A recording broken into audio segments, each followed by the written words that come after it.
Hi friends, welcome to my YouTube channel प्रेरणा।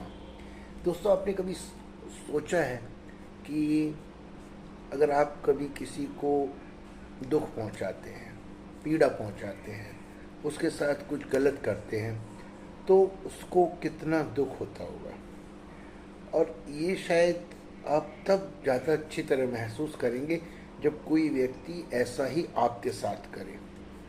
देखो दोस्तों, समय का ना चक्र है, घूमता है।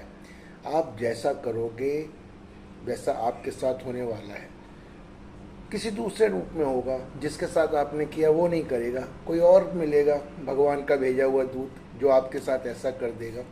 इसलिए हमेशा ध्यान रखिए कि कर्म है ना, जो हमारे कर्म है वो कभी हमारा पीछा नहीं छोड़ते। देर सवेर कभी न कभी आपको उसके फल का सामना करना ही पड़ेगा। और लोग कहते हैं कि अगले जन्म में पता चलेगा, या उससे कुछ अगले जन्म में नहीं। मैंने तो ये भी देखा है कि कोई किसी ने कभी बुरा किया और आने वाले 2-3 महीनों में ही उसे उसका परिणाम भुगतना पड़ा। तो दोस्तों, हमेशा ध्यान रखो कि अगर आप किसी के साथ अच्छा नहीं कर सकते, अगर आपकी इतनी सामर्थ्य नहीं है कि आप उसका कुछ भला कर सकें या उसके साथ कुछ अच्छा कर सकें, तो कम से कम इतना ध्यान रखिए कि उसके साथ बुरा मत कीजिए। पहली। दूसरी चीज़, किसी निर्दोष को जबरदस्ती दोषी मत साबित करिए। मैंने कहा था ना शुरू में कि समय का चक्र है। कल आपके साथ भी ऐसा होगा, निश्चित तौर पे होगा, गारंटी के साथ मैं कह रहा हूँ।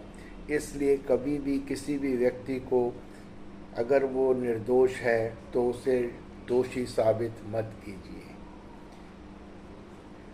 कहते हैं कि किसी की आह मत लो।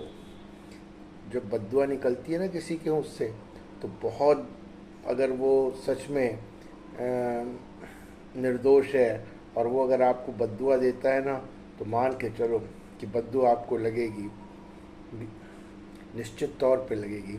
इसलिए ईश्वर ने जन्म दिया है, अरे यार, दूसरों की भलाई ना कर सको मत करो, पर किसी का बुरा मत करो। ठीक है, अगर उसने कुछ किया है, okay, he will face, she will face, but why should you be a party to that? तुम क्यों ऐसा कर रहे हो? उसमें और तुम में फिर क्या फ़र्क रह जाएगा?